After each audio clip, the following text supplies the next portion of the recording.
Morning, and welcome to the 20th anniversary political debate put on by the Mount Washington Valley Economic Council, led by Jack Cuddy, who's been doing this for all those 20 years and making these events happen. The Economic Council is sponsored, and for this particular event, by a group of organizations, the Merrill Lynch Financial Advisors and local representative Andre Orsini, HEB Engineering, TD Bank, and Leone, McDonnell, and Roberts. And we want to thank them all for their financial support. We also want to thank Alan Gould, who is our official timekeeper and the one who keeps our political candidates in line and has been doing so for the past 20 years. And I'm George Epstein, and I have the privilege of asking the questions here during the course of this debate. In particular, though, we want to thank our two candidates. And we have a U.S. Senate debate here. We have the challenger, Republican General Don Bolduc, and we have the incumbent Democratic Senator Maggie Hassan. And Carroll County and Northern Carroll County isn't the most concentrated set of voters in the entire state. It's not the largest area of concentrated population, but folks come up here, and we really do appreciate the fact that they participate and meet us and see us here personally. So thank you both very much for coming. And with that, really the only task you folks at home have is to pay attention. And my personal request is that you really listen to the questions that are being asked and the answers that you hear, and whether those answers actually align with the questions that are being asked. And so even if you don't particularly like the answer that you hear, give the candidates some credit if they forthrightly respond to the question that has been asked. It's much appreciated by the moderator when they do. So relax, enjoy, and we'll start right in. We had a coin flip, and as a result, General Don Bolduc will provide the introduction first, and I will refer to him just as Don Bolduc, and Senator Maggie Hassan I will refer to just as Maggie Hassan. And with that, Don Bolduc, would you take a minute to tell us a little bit about yourself and why you're running for United States Senate? Well, certainly I will, and thank you very much. And Senator, it's a pleasure to be here with you. And I realize it's 24 hours ahead of time, but happy birthday to your mother. Thank you. And God bless her. 91? Yeah, that's right. Awesome. That's right. Thank you. Well, my name's Don Bolduc. I was born and raised in Laconia, New Hampshire. I'm running for the United States Senate. I have been doing that for the last 2 years. I've visited every town and city in this state, and I have talked to Granite Staters all over this state. In every political party, every age group, demographic, you name it, I have made contact with them. And they have told me that we are in trouble. 73% believe we're in trouble. They believe that they're paying too much for food, they're paying too much for heating. We have a huge heating and eating problem. We have retirees coming out of retirement to take jobs. We have moms and dads who can't put 3 meals on the table. And this is a problem. And through this debate, I hope to get questions to be able to peel that onion back and show you exactly why the Biden-Hassan agenda is hurting Granite Staters. Thank you. Maggie Hassan. Well, thanks so much, George, for moderating, to Don Bolduc for being here, and thanks for the birthday wishes for my mom. To the Mount Washington Valley Economic Council, thanks for organizing, and to everybody tuning in, thank you for being here. You know, every day Granite Staters put their differences aside, solve problems together. And that is the example I have sought to follow in the United States Senate. I've worked across the aisle to expand high-speed internet to every community, to fix our roads and bridges, to boost manufacturing, and to make sure that our veterans get the support that they've earned and deserve.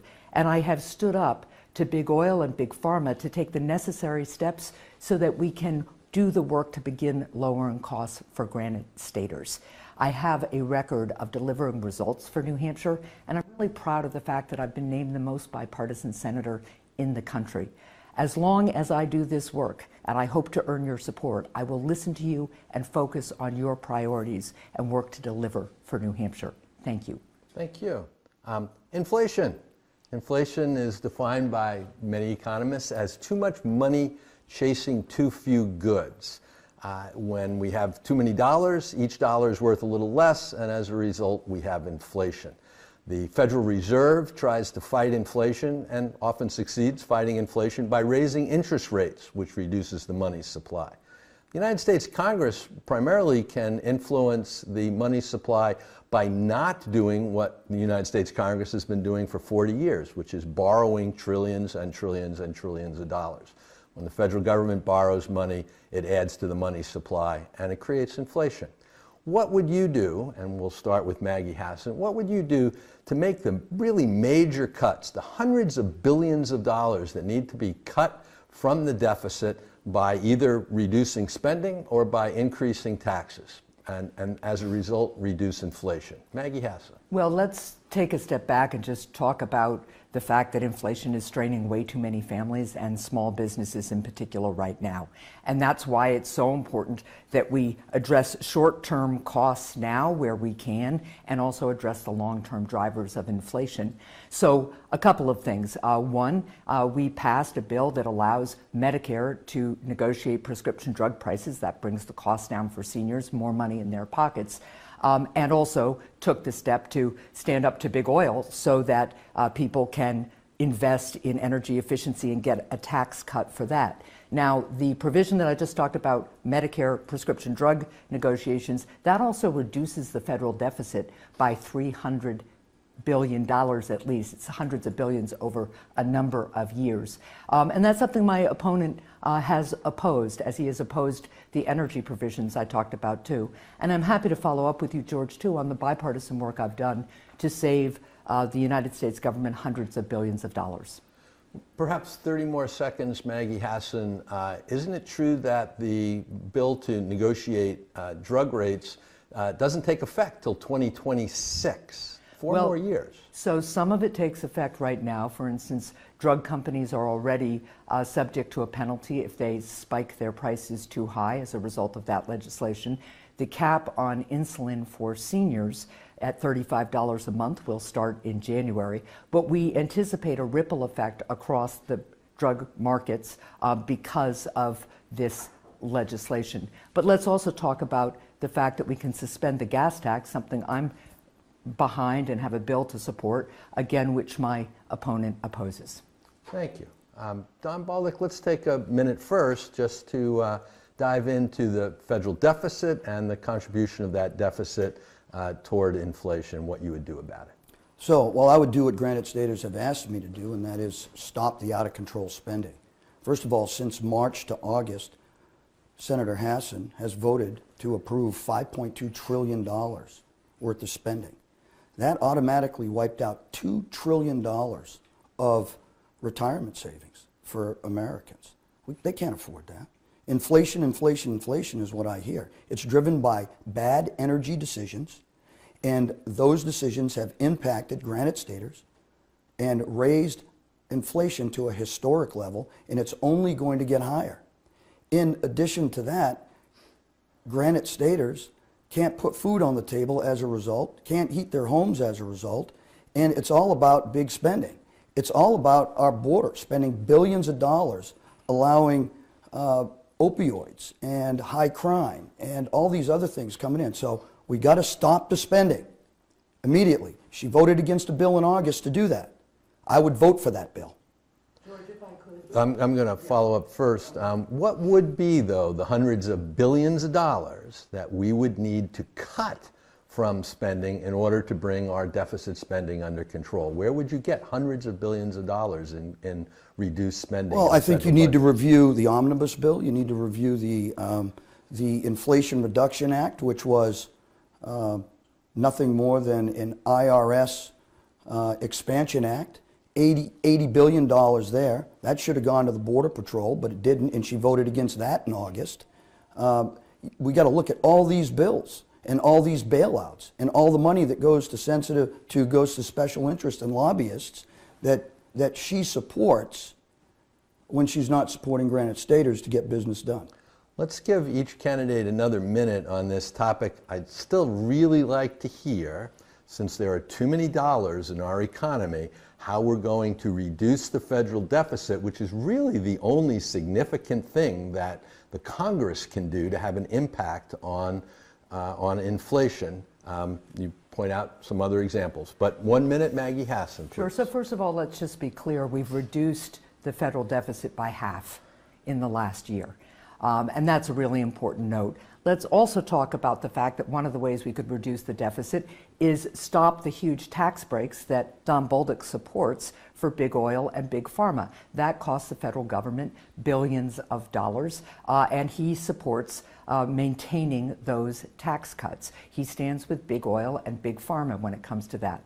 Now, the other thing Don Bolduc isn't really saying, but you all can check out for yourself on bolducfacts.com, is that he wants to eliminate Social Security and cut Medicare by trillions of dollars. That jacks people's costs up. It doesn't save them money, and it doesn't, and it is what he is talking about when he says he wants to cut the deficit.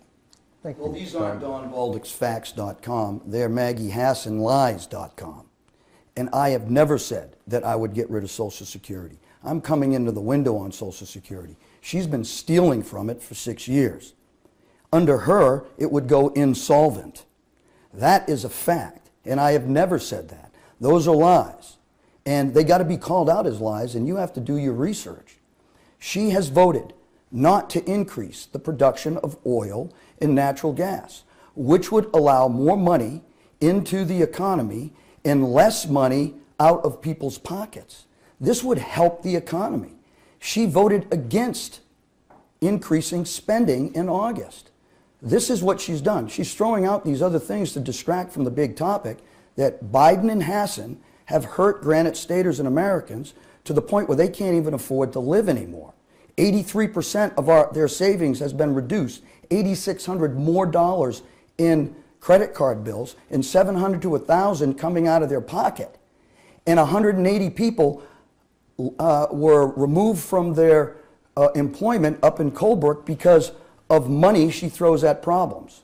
It's wrong. Thank you. Don Bolduc, you guys have gone right into all my other topics here. You're using up all my questions. Let's get right to Social Security then for a minute. So 12 years from now, the Social Security Trust Fund is going to be empty, and we'll be relying solely on current workers to take their money and their Social Security taxes and give that to people like me, to old people. And that money would only fund roughly 3/4 of the current benefits that are out there. Everybody's going to have a 25 or 30% reduction 12 years from now in Social Security benefits.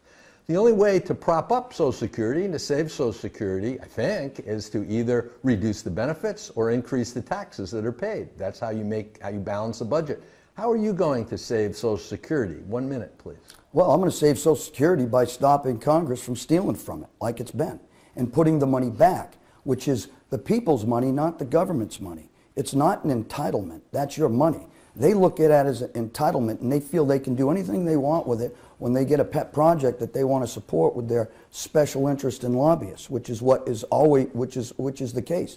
We need to take the cap off of the $118,500 limit. Take that cap off, and millions of dollars will flow in. We have to protect this fund. Senators and congressmen and representatives today have not protected that fund. And then they use lies and point at me because I want to do the things that are right for people who have Social Security. 310,000 men and women in this state rely on Social Security. I will be one of them soon. I paid in it my whole life. I will not allow our seniors to be hurt. Maggie Hassan, how do you save Social Security? Increasing the cap on the tax rate is one way to do it. How would you do it?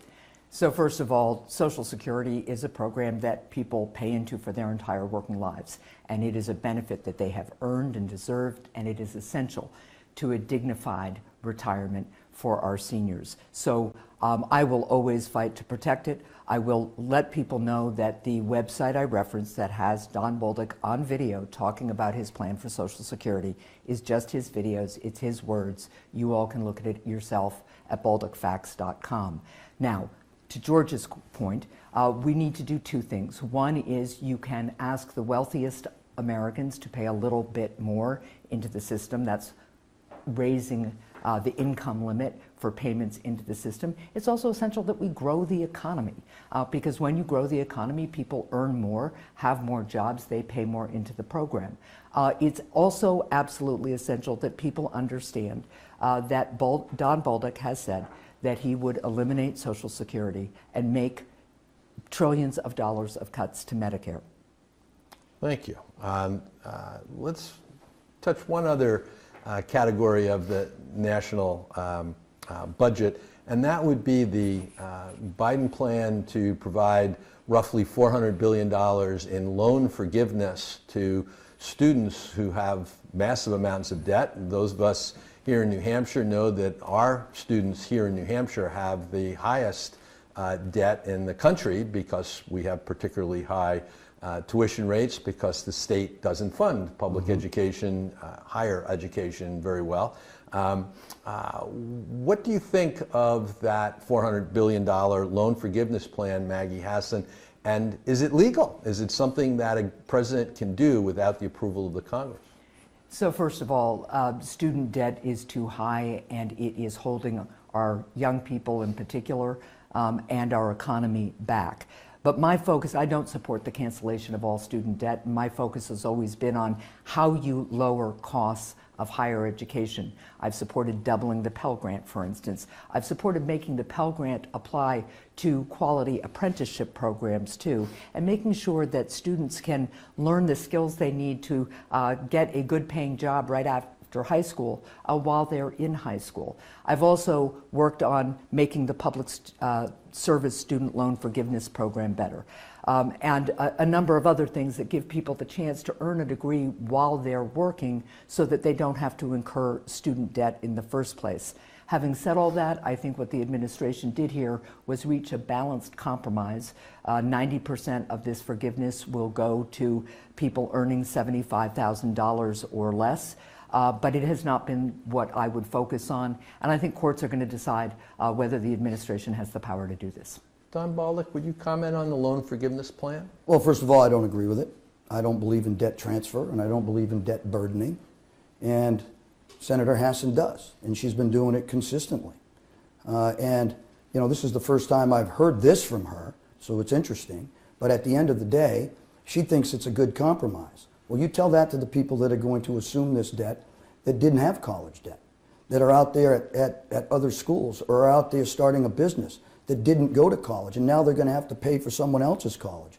And oh, by the way, that debt forgiveness, there's not even a provision in it that says you got to pay it towards your education. They can use it for anything, and that's irresponsible. And this is what they do. $19 trillion when she came in office. $19 trillion was our national debt. It's now $31 trillion. Everything that she has done costs us more money. This won't cost $400 billion. This will cost $1 trillion.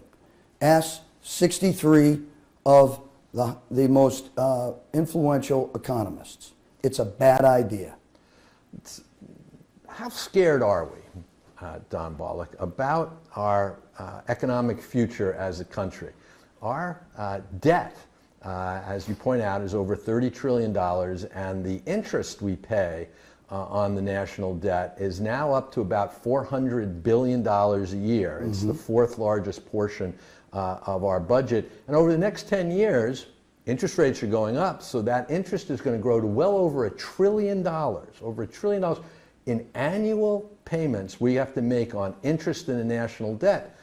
We're just going to borrow more to pay that interest, and the interest will go up higher. Are we in a spiral, a death spiral to our economy? And what are we going to do about managing the expenditures and the taxes that we're collecting that would get that under control? Well, first and foremost, I would vote for the bill that she voted against, and that would be to stop spending until we got inflation under control.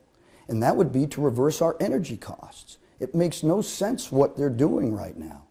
It is taking fossil fuels that we need to do everything, and it's making everything more expensive. And it's creating harsh living conditions for many people. And that's a big problem.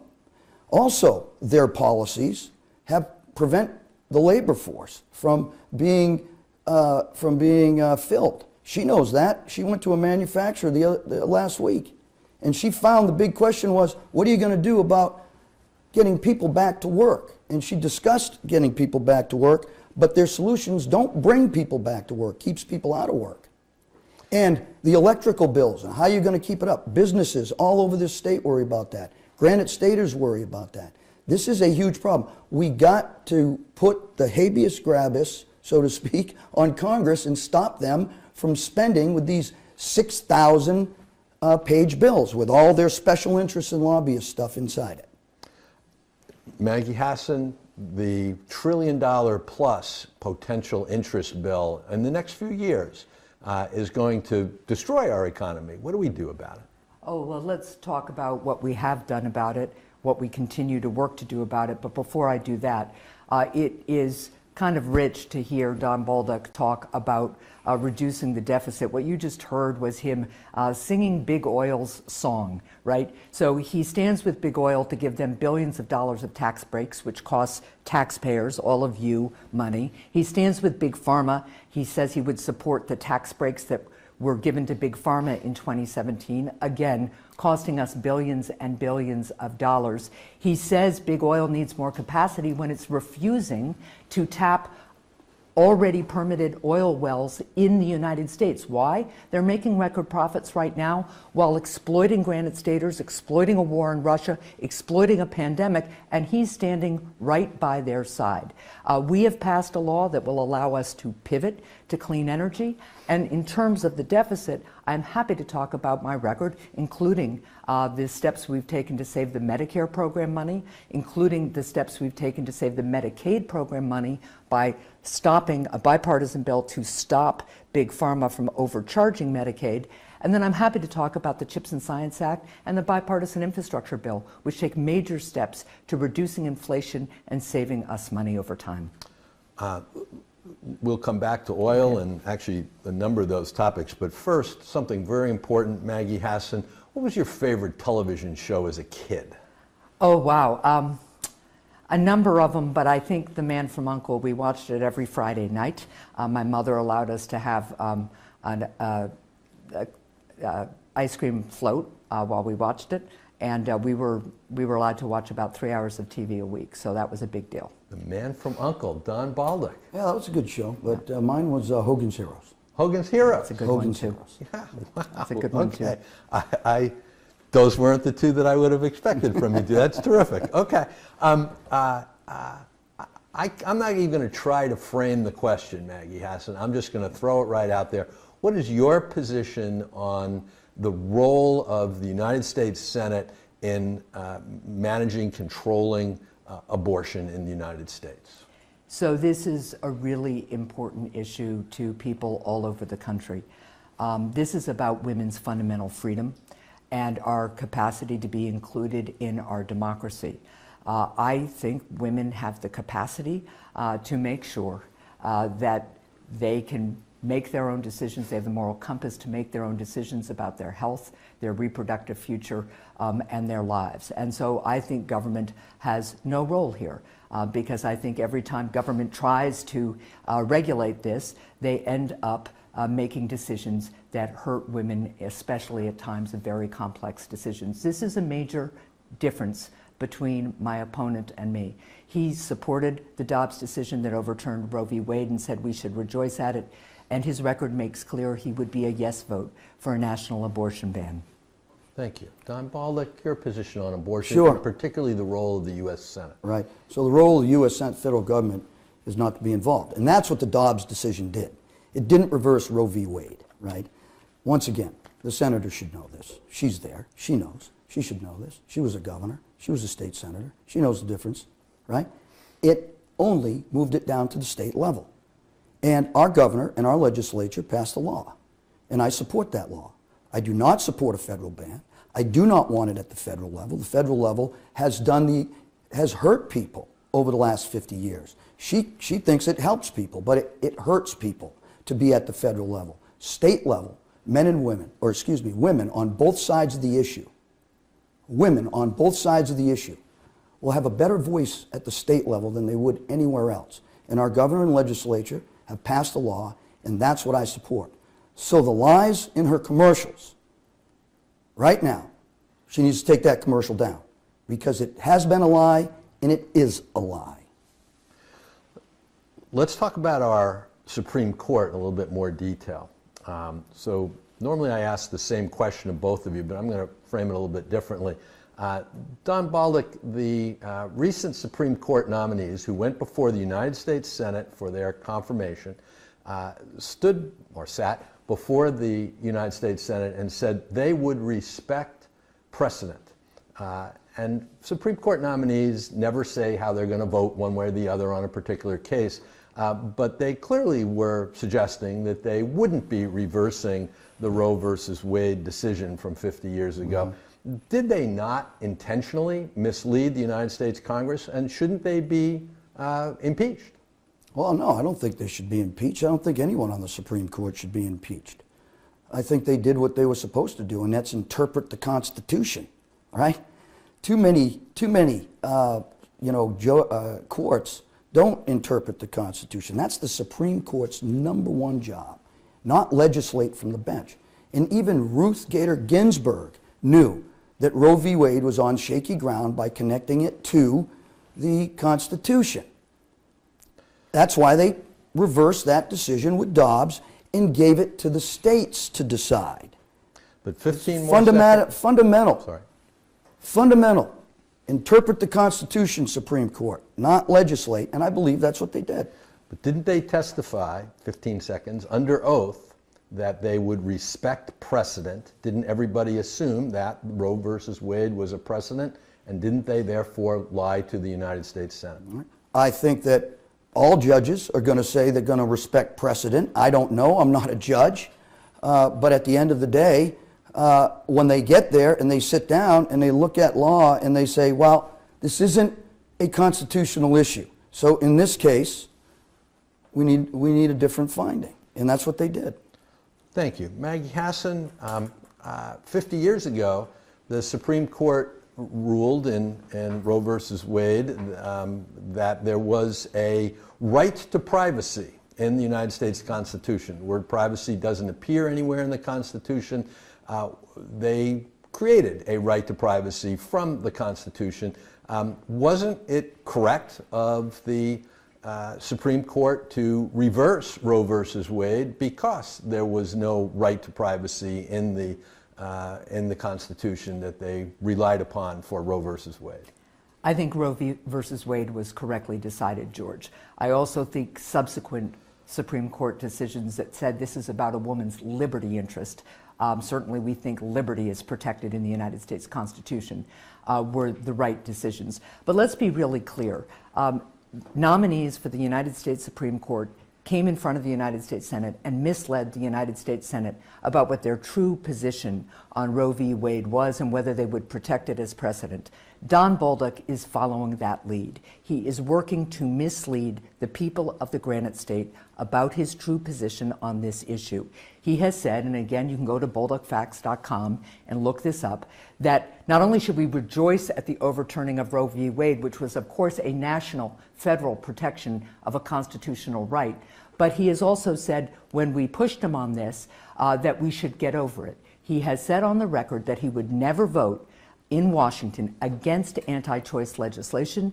Mitch McConnell has been pursuing a national abortion ban for decades, and Don Bolduc's record makes clear he would be a yes vote for a national abortion ban. And I do not agree with him that gentlemen, as he put it, in the New Hampshire legislature should assume my rights or make decisions for me or any other woman in New Hampshire or the country. He says that the 24-week abortion ban doesn't go far enough. An abortion ban, the first abortion ban in modern New Hampshire history, that has already hurt the health and safety of women in New Hampshire.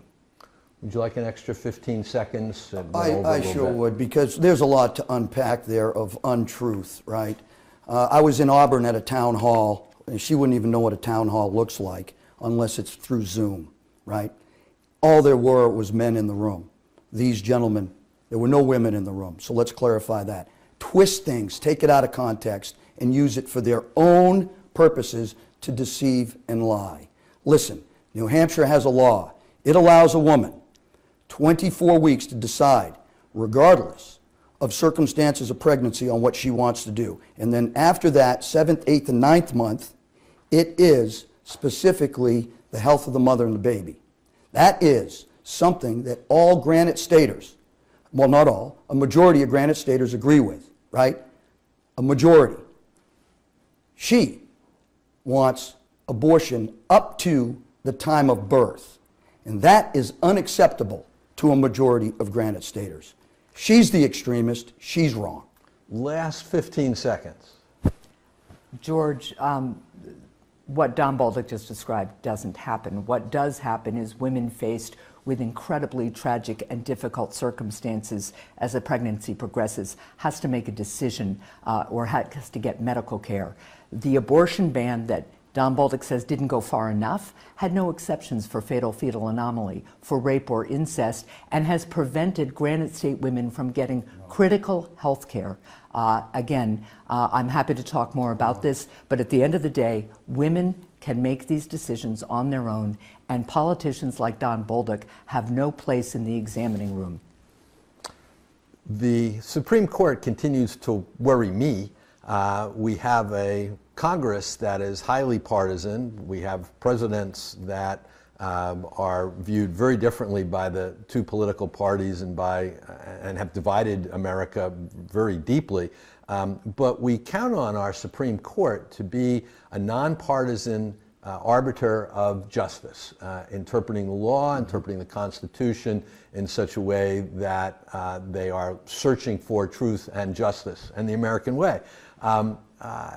Nowadays, the Supreme Court votes party line, at least with regard to politically controversial issues. They simply vote, Democrats vote as Democrats, Republicans vote as Republicans. What are we going to do about that? And as someone who makes the decision around nominees as a U.S. Senator, what would you do about it, Maggie Hassan?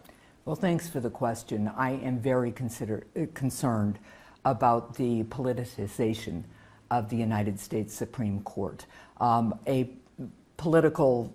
has become more and more political as the result of significant dark money spending over the last 3 decades with a concerted attempt to put conservatives with a particular point of view that has been prejudged and essentially they have been pre-qualified by this group called the Federalist Society to be Supreme Court justices.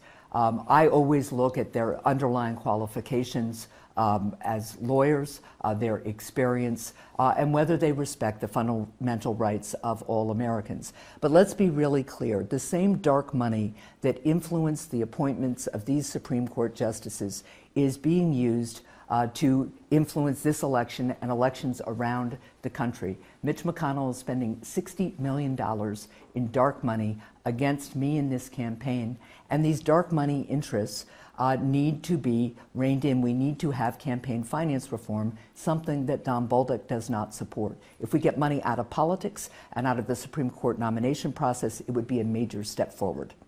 Don Bolduc, the politicization, very hard to say, of the Supreme Court. Does it worry you? And as a U.S. Of course it Senator, worries me, and she's participated in it for 6 years, right? I mean, talk about the, calling the kettle black here. My goodness, that's all she's done is politicize stuff. She votes with Joe Biden 100% of the time, 96% of the time with her party and with Chuck Schumer. That leaves little consideration for Granite Staters. Wow, unbelievable. Talk about money. She's taken money from every special interest and lobbyist group there is. Over $23 million. She's pointing fingers at other people? Are you kidding me? This is a joke.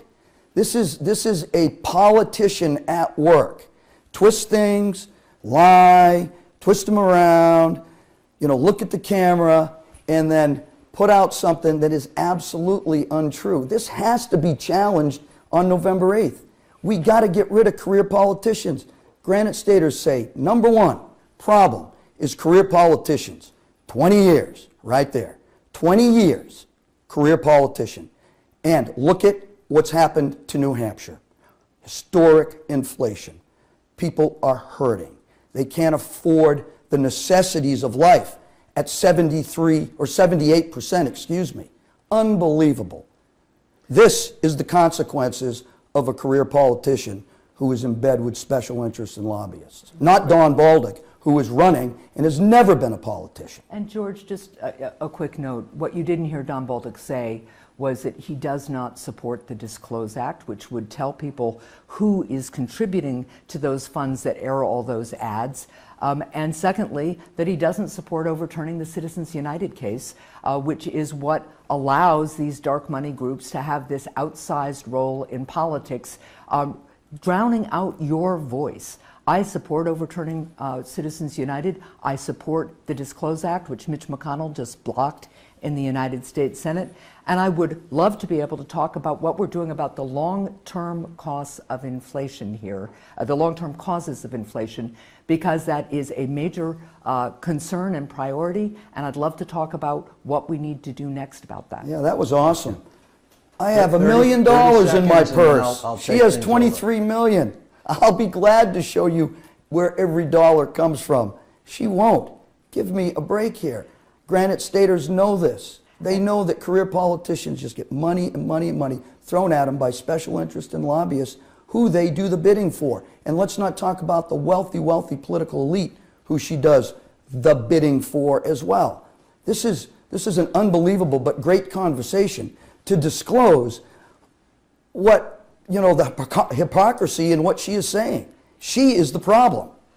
Don Bolduc, Thanksgiving Day, you're going to sit down and look at a table covered with food. What will be the favorite dish that you see on that table? What do you like best on Thanksgiving Day? Oh boy, well, Thanksgiving's got a lot of favorite dishes. There'll probably be less, unfortunately, for many Granite Staters. But I have to say my favorite side dish to go with the turkey is stuffing. Stuffing, okay. Maggie, I like the way you took a few more extra seconds to think it through. That was very thoughtful. I appreciate that. Maggie Hassan, your favorite dish on Thanksgiving Day? Well, I think Don and I agree that there's always a lot of great things to eat, but I always love sweet potatoes. The little debate that goes on in our house is sometimes I want to try to prepare them a little bit differently. And the traditionalists in my family, we have a big potluck with a lot of cousins for Thanksgiving. And the traditionalists always rein me in, stick with the old stuff. Do either of you put marshmallows on the sweet potatoes?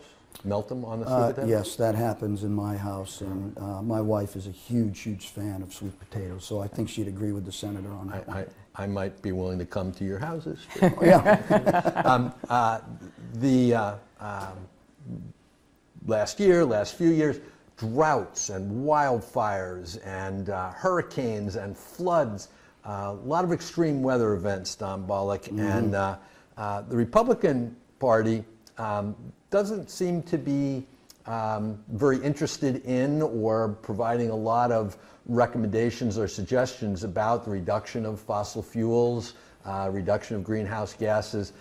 Is that something you are not worried about, or do you have a plan and particular proposals to address greenhouse gases? Well, being a lifelong Granite Stater, right, growing up in this state, the lakes, the mountains, and everything, I am very, very concerned about the environment. And I'm very, very concerned about the impact on environment. And I served in many environments in this world, and I have health issues as a result of them because of the things that I've seen. 33 and a half years, I had to protect the environment, whether it was in training, humanitarian operations, or combat. When we went into a place and we had to conduct operations, we had to be very conscious, and I was very conscious about the climate and about the environment. And I think it's something that we always need to factor in. And we need to make sure that American businesses don't pollute our water and don't pollute our air, and we have to hold them accountable. But at the same time, we have to get business done. So I do believe that there's a balance. But I have to tell you, what we're not doing in this country, what Congress is failing to do, is hold China, Russia, North Korea, Iran, and many others who pollute this world at a way higher level, our oceans, our air, and everything. That's what we have to do. That's what we have to work to get down. And at the same time, making sure our climate and our environment stays clean, and we're responsible as well. 30 more seconds. So action diplomatically with regard to those countries that are per capita bigger polluters, but nobody's bigger than the United States because our economy is so much bigger. is there any specific proposal you would suggest that would reduce greenhouse gases in the United States as a U.S. Senator? Well, looking at the outside in and looking at how our businesses are operating today, I would suggest that they are following the laws that the Senate and others have put in place. And I would have to look at that. I can't say right now, sitting here, I haven't been there to peel back the onion and look at it, but you can always count on me to look for a balance in our environment. We have to do this diplomatically, we have to do it politically, and we have to get control of our economy so that we have the money to be able to control these things. If we don't have the money, we're not going to be able to do anything. And right now, we don't have any money. Thank you. Maggie Hassan, Democrats and the Biden administration have largely focused on making it harder to get fossil fuels by blocking pipelines, by blocking drilling on public lands and the like. Those of us here in Northern Carroll County, we still need our heating oil, we still need our gasoline, and the primary effect of making it harder to get fossil fuels is to drive the price of fossil fuels up, as opposed to actually reducing the use of fossil fuels. What should we be doing, what should the United States Senate be doing with regard to actually reducing the use of fossil fuels? So first of all, I want to thank Don Bolduc for his military service. And I want to note to all the veterans who are watching that we passed a bipartisan PACT Act, which now allows those who were exposed to toxic substances in the line of their service to qualify for health care at VA, and that eligibility started this month. So I hope any veteran who hasn't explored that, if you are a Gulf War veteran, War on Terrorism veteran, or Vietnam veteran, you can find out more about your benefits here. Now let me turn to the issue of climate, and let me also point out that once again in Don Bolduc's answer, you heard him following Big Oil's script. And George, to your point, look, Big Oil is making record profits while Granite Staters are struggling at the pump, even though they've got excess capacity already in the United States that they are not accessing. And some of the reporting around this says it's because they're afraid their profits will go down if they increase the supply. Now, I am encouraged that the administration today, I believe, announced another release from the Strategic Petroleum Reserve, which they did at my instigation last year as well, to help increase the supply, help bring costs down. And there's a lot more to talk about here, but I will also say that long term, what we have to do is what we have begun to do in the bipartisan infrastructure bill with a $73 billion allocation for a resilient clean energy grid, in the CHIPS and Science Act, bringing manufacturing and innovation back to the United States and lowering costs, and then in the bill that I talked about that helps people afford their energy efficiency improvements by giving them tax cuts, also provides incentives for pivoting to a clean energy economy so we can finally compete with big oil, stop being dependent on big oil and foreign oil, which of course also allows us to pursue diplomatic channels. There are finally some things we can do about home heating costs this winter. Congress just allocated another major amount of support for our home heating assistance program, and there's more the administration can do, and I'm pushing them on, to increase the supply of home heating fuel over this winter. But in the meantime, to lower overall costs, we have to pursue what we started with the bipartisan infrastructure deal and pursue the supply chain improvements from the CHIPS and Science Act. Both of those bills are things that Don Bolduc opposed. Thank you. I am trying to balance the time. I think I'm doing reasonably well, but if you we feel appreciate I'm it. Thank you very much. Yeah. You're not as old as I am, you two, but for most of my life, America had a foreign policy that consisted of two words: contain communism. People argued about how best to do that, Democrats, Republicans, but all sorts of different people, not necessarily along party lines, would argue about it. But we knew what our foreign policy was and what our foreign policy goal was, which was to contain communism. Maggie Hassan, What's our foreign policy today, and what's it been for the last 30 years under Democrats and Republicans? So my focus has always been on keeping America safe, secure, and free. We always have to be the strongest military and the strongest economy, maintain that edge so we can contain China and Russia in particular, but obviously have to keep our eyes on Iran and North Korea as well.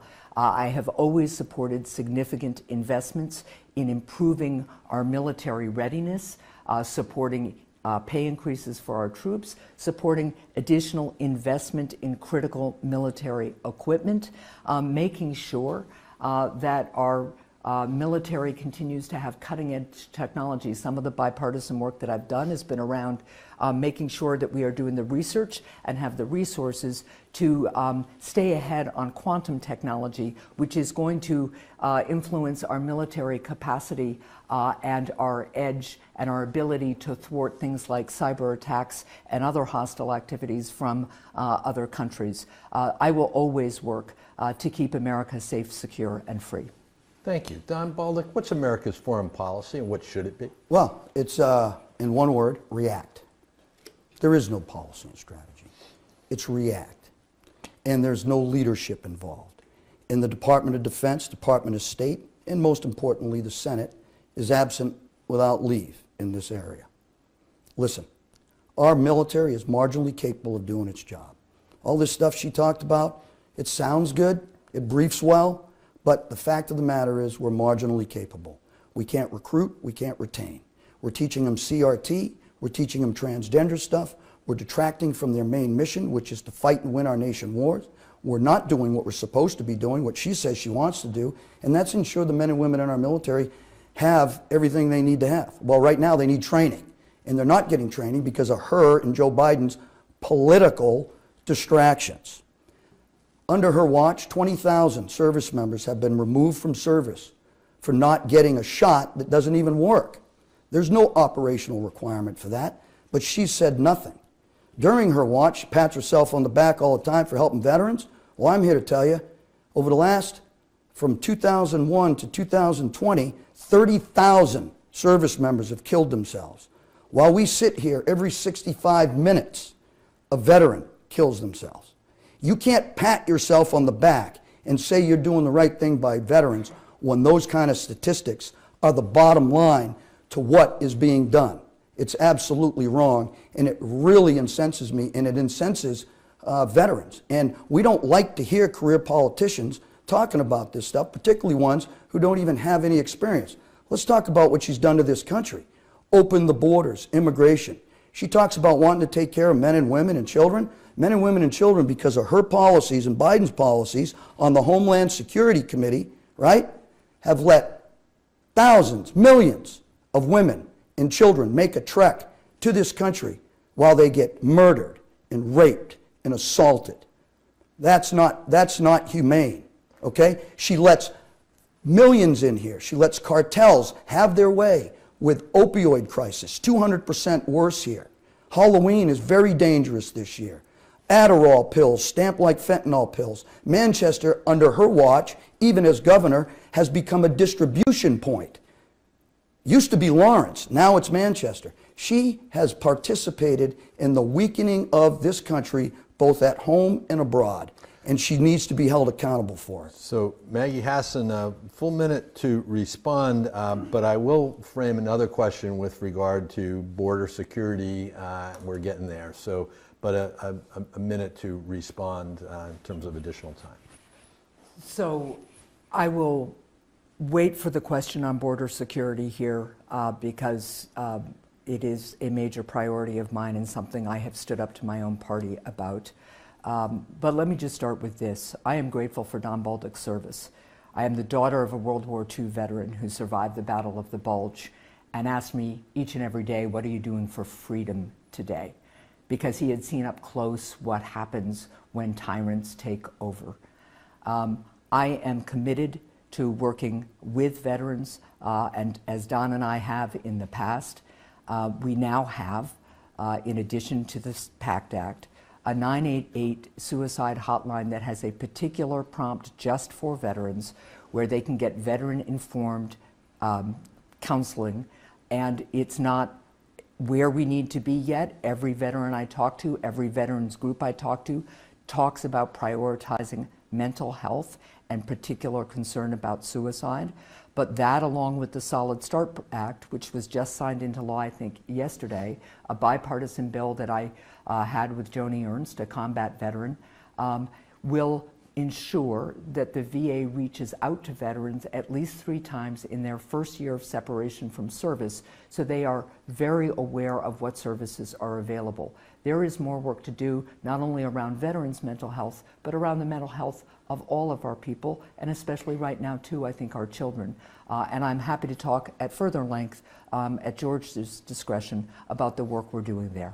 Well, I think my discretion's running out because our time is getting shorter, so I have to keep whizzing along here. Yeah. So, Don Bolduc, the southern border.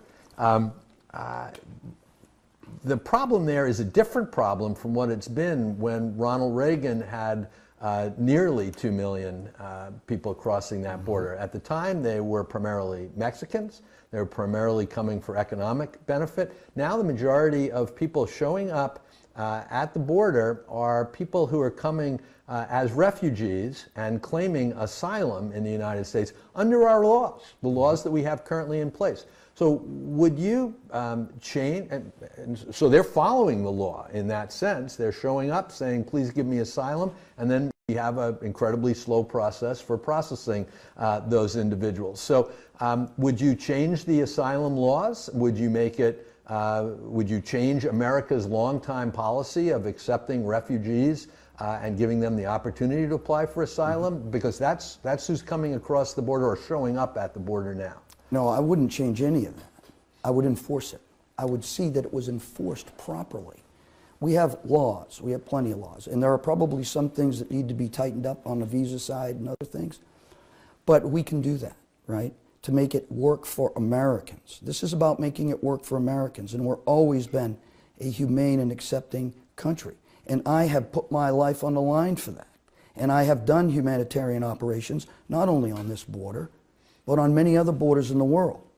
And so I know what that looks like, and I know what these policies have done that have opened our border and been irresponsible in letting unprecedented numbers of people that, yes, are they leaving something they think is worse, but their journey is even worse. And when they get there, we have no policy to be able to deal with it properly. It's a mess. And it is unfortunate because it's let terrorists in. The cartels are now have a $13 billion human trafficking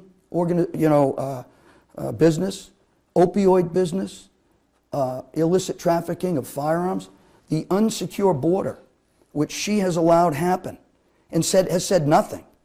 I want Mayorkas fired. I want him out. I want pressure put on the President of the United States every single day to do the right thing.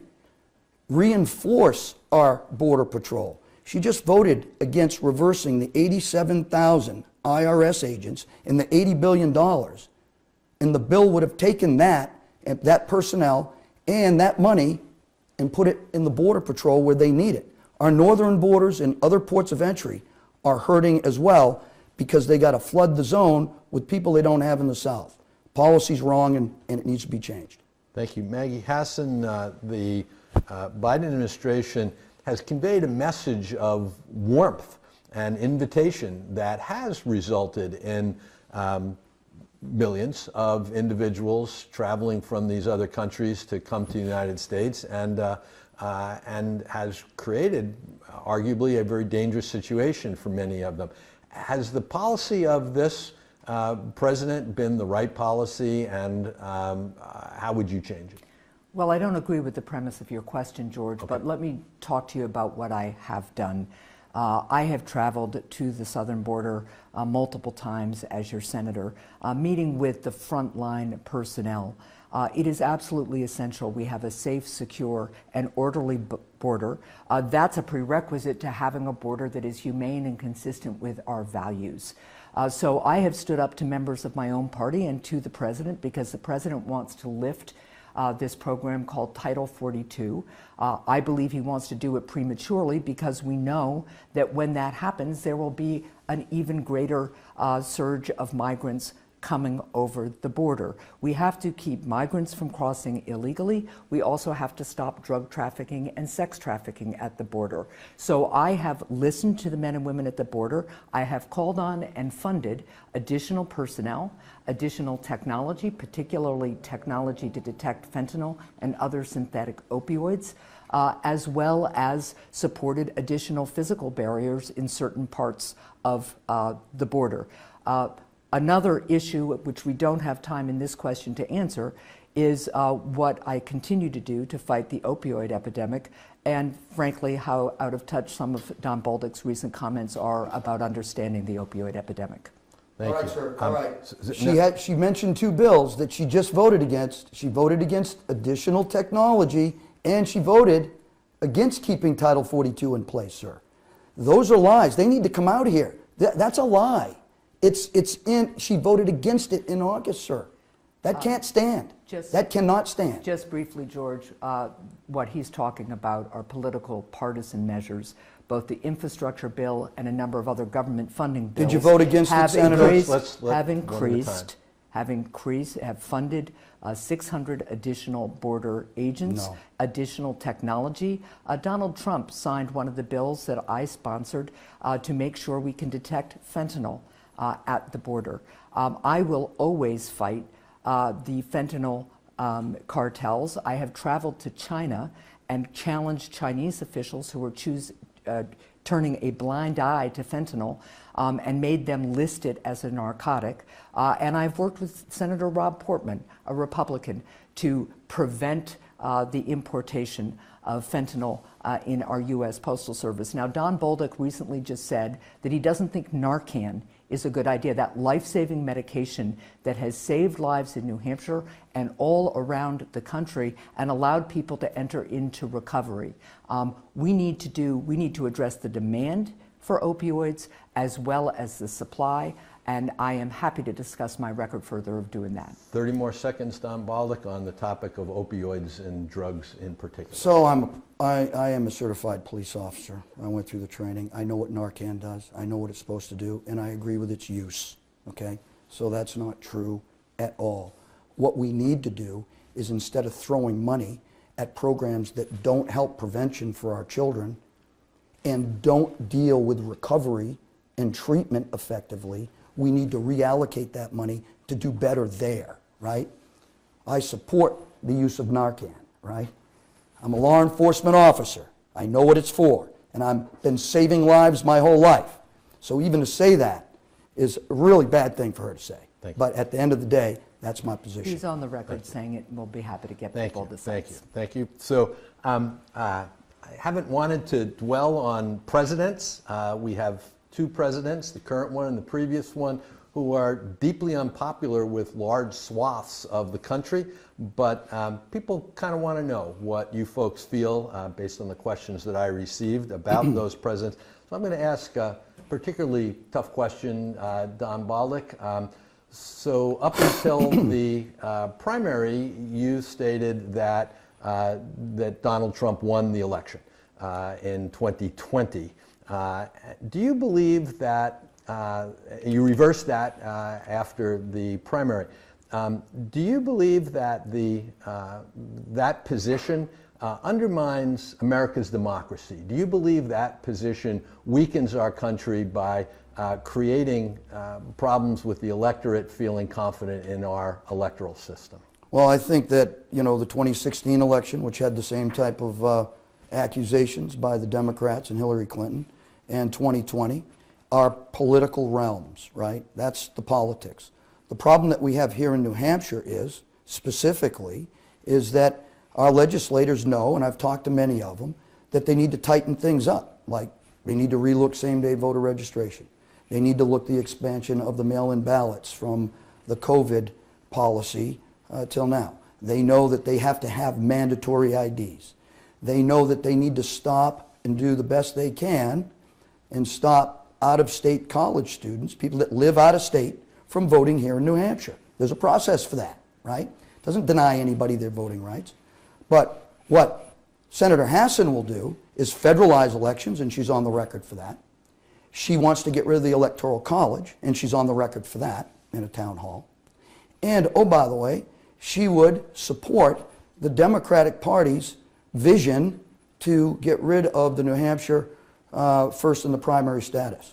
All those things are a no-go for me and should be a no-go for anyone running for federal office. Maggie has an opportunity to respond to that, but I ask you a somewhat more difficult question as well, which is not 2024, but today. Is President Biden, as you see him on television and you see him face to face and you listen to him speak, is he able to lead this country at this point? Does he have the capacity to do that? And should he resign today as President of the United States? Well, so let me just start by saying I'm a vigorous supporter of the First in the Nation primary, and we are always going to go first. Let's also be very clear here that Don Bolduc is an election denier. He spent over a year traveling this state, stoking the big lie. As recently as August, on a debate stage, said he stood by his letter with other election deniers, saying that the 2020 election had been stolen and he wasn't switching horses, baby, I think was the exact quote. He then tries to reverse himself, but even now says if 2024 doesn't go the way he wants it to, his preferred candidate doesn't win, he will work to overturn that election. And you just heard him sow doubt about our 2022 elections. New Hampshire has some of the best elections in the country. Republicans and Democrats alike agree on that. When you have somebody willing to reject the votes of the people, it means that he doesn't believe he'll be accountable to the people. That's the danger to our democracy. And yes, I have spent ample time with the president to know that he is quick and sharp and capable for the job. I have spoken up against some of his policies and pushed him hard on everything from Afghanistan to the border, as you have heard, and pushed him hard on any number of other things. But at the end of the day, what people need to know is Don Bolduc is an election denier, and that undermines our democracy. Good debate. Time has run out, but not so much that we can't have our closing statements. And so, Maggie Hassan, you have a minute to wrap things up and to let us know what your final thoughts are. Well, thank you, George, again for moderating, and to the Mount Washington Valley Economic Council, and to everybody who submitted questions and tuned in. Thanks for being here. It has been the honor of a lifetime to serve first as your governor and now in the United States Senate. And I'm running for re-election because I want to continue the work of bringing people together across party lines to deliver results for New Hampshire. Now, my opponent, on the other hand, wants to impose an extreme agenda, whether it is eliminating Social Security or enacting a nationwide abortion ban on our state. His refusal to accept election results means he doesn't think he has to listen to you because he can just reject your votes. This allows him to support an agenda that will raise your costs and eviscerate your rights, because at the end of the day, he doesn't think he needs to listen or isn't accountable to you. As long as I am your senator, I am going to listen to you and fight to deliver results for New Hampshire. I ask respectfully for your vote. Thank you. Thank you, Maggie Hassan. Don Bolduc, 1 minute, please. Well, thank you very much, and I am honored to be here, and honored to be here, Senator, debating you, so thank you. And to all Granite Staters, you have to ask yourself one simple question. Are you better off today than you were 2 years ago? Senator Hassan has supported Joe Biden 100% of the time with every failed policy that has resulted in your hardship. Your choice between heating and eating depleted your savings, has diminished your ability to provide 3 meals a day, has closed small businesses, has hurt people across this Granite State and America.